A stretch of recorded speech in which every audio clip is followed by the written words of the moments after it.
minus range, just about. But I'm willing to give more of a benefit of the doubt to a team that has smashed the ball on offense. It hasn't always led to the run support, but the law of averages will tell you that it eventually will. And the fact is, the new rules are playing to the Cardinals' favor with how hard they have been hitting the ball. And, I mean, base running issues aside, that gets figured out eventually. I think they're well built to succeed in this version of Major League Baseball. So right now, with the early signs that I've seen so far from the offense, and especially the bullpen, like these were the things that we had concerns of going into the season. The bullpen was a huge question mark. We knew the offense was good, but could it be consistent? I think we've seen both. I think we've seen promising signs from both to boost your grade a little bit. You get dinged by the fact that you didn't pick up those wins when you had chances to. The starting pitching has been pretty awful to start. But in the end, you know you have the personnel that can keep you afloat in this division. And ultimately, I'd say the Cardinals got a B- in the first 6 games. Is that fair? Unfair? I think if you are giving a grade point average, B- is probably pretty reasonable. Okay. Yeah. But like when you're in school, you have different classes. And you might you might struggle, like Andy, for instance, would struggle in math. That wouldn't really be his strong suit, not much of a math guy. Here's the thing. Here's I'll clarify that. Okay. I didn't really take any math classes in college. Me either. I had passed all of the really good ones in high school, so I didn't have to worry about it. Yeah, yes, and I think there was like an entry test or whatever that you could test out of something, and they didn't, believe this or not, to get your sports radio degree, Andy. They didn't make you take very much math. Love you, Mizzou. Love you guys. But if you're looking at it like a grade point average, B-. But if I'm breaking it down, you get to that by having an offense that gets an A, by having a bullpen that gets an A. A-. Jordan Hicks would maybe be the mark on that. We got to see more consistency out of him. Getting up for the first batter of an inning. That's what Ollie Marmol wants to see from Jordan Hicks. Don't just be ready once you start to allow guys on bases, and now it's like, okay, let's go. No, you got to be ready from the word go. Starting pitching, Andy. It brings the Cardinals from an A, from a 4.0 that's an F, down to a 3, because it gets, starting pitching for me gets, am I going to get an F? Would you give it an F? A full fail? I would go that way. I would go D-. And here's what keeps them out of complete abject failure. Okay. If you're talking just the first inning, you're talking about guys being ready for the start of a game, F.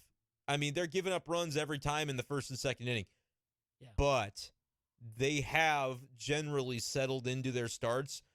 Look at each of the recent outings by Michaelis, by Matz, these outings, as bad as they felt, they actually could have been worse, because they were able to settle down and go 5 or 6 and not give up any runs in the latter portions of the game, or of their outing, I should say. So I'll give them a D- because like a 7.1 ERA or whatever it is terrible. But I've sensed the fear of how bad it could be at the beginning of those games. They didn't have any games where they gave up 10 runs by the starting pitcher. Those guys were able to settle down into their games. So it's a D-. Don't get me wrong. That's not a grade that I think your parents are going to be happy if you brought that home on the report card. But it's not enough for me at this point to say they're totally an abject failure and there's no coming back from it. I think there is a potential to come back and improve that. But Andy, maybe the problem with the Cardinals is that when we're talking about the starting pitching, if it's not an F and it gets better like Cardinals fans are hoping, the upside still might only be a C+. Like, I don't know if the starting pitching has the potential to get its grade up high enough. Not because too much of the season has passed. That's not what I'm saying. He's only played 6 games so far. But I would worry about it from a standpoint of, do they have the horses that are capable of becoming an A starting pitching rotation? And I don't think the answer to that is yes. I just don't think they have the horses on staff. So I don't know if they can get to an A either. I think they could get to a B, though. I think that's probably their ceiling. And it's not to say they're bad.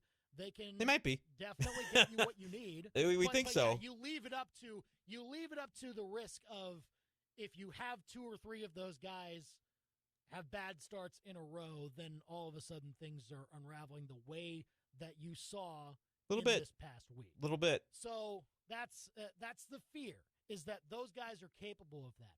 But their potential is, giving you solidly what you need and then handing off to a bullpen that's been excellent. And when you factor in the fact that the offense at least should be giving you the support consistently, as long as they are squaring up the baseball. Right. Our listeners right now are hearing this glowing praise of the offense. It's like, guys, they've scored 3 runs in 2 games, but if you watch the games, they're striking the ball a lot better than they got credit for. Everything. Yes. It's a good approach. It's honestly very impressive. It's going to produce those results. Yes. So that's why it's tough to grade a first week, because based off of 1 week in Major League Baseball, it's pretty unfair. But I would say that the offense has done very well to put themselves in good positions and ultimately do what you're asked to do every time that you go to the plate, and that is just to have competitive at bats. Like, try and hand it off to the next guy. Don't try and do too much. Nobody's pressing at the plate right now, I would think. I wouldn't characterize. I agree. I don't think anybody, I don't think there's one player who I go after the 6 days, I'm worried about this guy. I would say, honestly, the one guy I would bring up, and I'm not worried about him, so let me preface it, but if you were looking at guys to kind of scrutinize a little bit, like Arenado looks a little bit hot, just a little bit off at the plate. But Arenado's going to find it back. So, yeah, I don't have any concerns at all. We hold them to a much higher standard. We do. Anyway. We expect greatness. Him being off is like maybe having only a 1-hit game instead of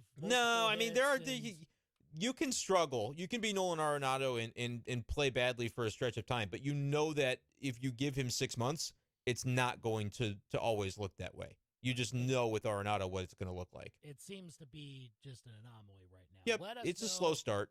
What letter grade you would put on the first week of the St. Louis Cardinals season? 875 KTGR if you want to give us a call or a text. I wanted to give the explanation first because I think if you were going cumulative, you're not far off. But yeah, if you break it down, there's a reason it's not A, and it's the starting pitching. I'm gonna go B, actually. That's gonna sound really homerish. The fact that they're 2-4 and I'm giving them a B. I mean, look, again, but they were so. I mean, it could have been. You could pick probably a handful, 5 full plays out of Wednesday or Tuesday's game, and the Cardinals probably win if you change one of those plays on either day, because they get the momentum going after that. The majority of the active roster is playing really, really well right now. Yeah. Like, you're talking about most of the guys in the lineup. They're Nolan Gorman. His OPS is 1446. I know it's only a week, but come on, man. Come on. That's incredible. Walker, Brendan Donovan, guys like that. They're performing really well. You've got the bullpen guys coming in and doing much better than I think a lot of us expected. It was such an unknown going into this year, but those guys are doing better than expected. And then you leave it up to 5 guys in the starting rotation that have had one bad outing. Like, that's basically what it is. And I guess you count Michaelis with 2 bad outings. If you even count them as bad outings, they were bad starts. Yeah, I do. They were both rough. Right. He's capable of more on both of those fronts. But that's the thing. I think that eventually turns around for him specifically. Like, Michaelis can be the best pitcher in this rotation. I don't know if he will be, but he can be. He has that potential. But, again, the majority of guys on this team are off to a really good start. Yeah, I'm kind of looking at it now. Dylan Carlson's hitting 385, just one double, but he's off to a solid start, making contact. Tommy Edmonds, the one guy, 4 strikeouts is and just not a whole lot of power, but he's hitting 260. Like, he's gotten 6 base hits. I think the doubles will come for him. Maybe a little bit of a surprise to see no doubles yet from Edmond, but like, it's so early, and the fact that you can go a full week and not really have anybody that you say offensively is like a glaring concern. That's pretty good. You feel pretty good about that. 875 KTGR, call or text us. So yeah, right now the Cardinals are, acing math. They're acing science, and right now they're just what is? I was going to say, history. Like, is it history? Is that what it is? Because if you don't know your history, it's doomed to repeat itself. And for the third year in a row, John Mozeliak has not gotten the rotation into a spot where they're able to not need a deadline acquisition. Is that what you're saying? That's the perfect translation to the class that the Cardinals are failing right boy. now. Like, yes, math, the offense is math. How many hard hits can you have? Eventually, the law of averages will figure itself out. Right. And things like that. Science, you test out different situations. What pitcher works well in this spot? You got to have a hypothesis, baby. Yes, exactly. You try out experiments and you see what works and what doesn't. And then for starting pitching, it's about the front office not recognizing the fact that the guys that they had in the starting rotation right now are Andy. greats. Why would you say something like that, Andy? Ignoring the fact that I'm the one who actually said it. Listen. No, you get credit for this. No, but it's one of those that it was that's kind of a shot. I'm taking a bit of a shot there, but what do you mean? And that's it. Well, taking a shot at the fact that, the notion would be that this rotation does need supplemental help at the deadline, which Cardinals fans are going, duh, we've been saying that for months. And I said it in the offseason. I wanted to see him get a Carlos Rodon or something like that. But they it's tricky. They've got 5 guys that they were either basically, they're paying starter money to these 5 guys, right? All 5 of them have contracts that say the reason you're being paid is because you're going to be in our starting rotation. And so there's not one of those guys that you're going to put in the bullpen. And none of them got hurt. Well, Wainwright. So Jake Woodford, I guess, would be the one spot that you would say, yeah, if they had, but he's only in the rotation because Wainwright's not right now, and he'll be back soon. So I think the Cardinals got stuck with, they don't like spending big money on pitching because it's a gamble. Guys can get hurt. And they also looked at their payroll and go, all these guys that we're paying, we're paying them for something. We got to put them in the rotation. So if injuries happen, you'll see deadline acquisitions. If injuries don't happen, I honestly don't know what the Cardinals would like. Are they kicking somebody out of the rotation? It'll be kind of interesting to see. But yeah, there's a chance that you're going to need some other guys to step up, whether it's guys that aren't in the organization right now or guys like a Matthew Liberatore that you're going to get a chance in the middle of the season because what's going on isn't working. I don't think the Cardinals are panicking internally about their starters, but with each passing game that doesn't look good, the questions are only going to get louder. Yeah, that's the situation right now. Is that isn't this Michaelis's last year under contract, or did they extend Andy. Andy missed it. You must have been on vacation for that. Yeah, they extended him. He actually. That's why I was trying to remember. I believe they had done that at first, but yeah, I was making sure that confirmed. It was right before the season that they did extend. You might have actually been on vacation for that. I don't remember, but it was close. They did extend him for a couple more years. I think it is after 23. He's around. You know that Wainwright's done after this year. Right. Flaherty is still a question mark. Because he's a free agent. Right. Steven Matz is under contract. That's the second one. And right. Montgomery is also a free agent. So this needs to be a summer where when injuries happen, because you're never going to go a full season with a healthy rotation, when it happens, like a guy like Matthew Liberatore has to come up, and when they end up having to send him back to Memphis, it better make fans mad. They're like, don't send that guy back. He's been great. But like the guy gets healthy, that he's taking his spot, and so that's why he goes back down. They need some of the young pitchers that are prospects to turn into major league pitchers this year. When they are called upon, that's what the Cardinals need, because it can make life a lot more simple for 2024, which is not the priority today. The priority today is getting outs from your starters in 2023. But like that compound problem is only going to get worse for you. If you don't have starters now, you sure don't have them then, because there's only 2 guys that are really under contract for the following season. Which, hey, 6-man rotations are a thing at the big league level. If you don't have 5, you think you've got 6? Well, what I'm saying is that if there's a AAA guy that's proving that he needs to have a turn in the rotation, and if he's forcing the front office's hand here, they're like, hey, you cannot miss my stuff and just waste it at AAA, then that's an option. Here's the answer to that. Historically, the Cardinals have rejected it. Marmol would be the manager maybe that you'd think would be a little more open to it. He rejected it last year as well. However, it may be a situation where at certain spots in the calendar it allows for it. If you don't have a lot of off days and you want to make sure, I don't know what month that would be. I'd have to look more closely. But it could happen at points in the year. I don't think it's going to be something the Cardinals would adopt full on, although this might be the staff to do it with when you don't have a dominant ace. You're not worried about, well, our top guy is going to pitch less if we go to a six-man rotation. They don't really have a top guy. They hope that Flaherty gets back into that Michaelis really becomes a guy that they don't want to, wait longer than 5 days to see pitch. But right now, I don't really know if you have it. 875 KTGR, how would you grade the Cardinals' first week of the regular season? 875-5847. Give us a call or a text. Chris, do you have a grade for the Cardinals? I'm hitting it like a C, I think. Oh, he always goes with the C or C plus range every Let's time. see. What's your grade for the Royals?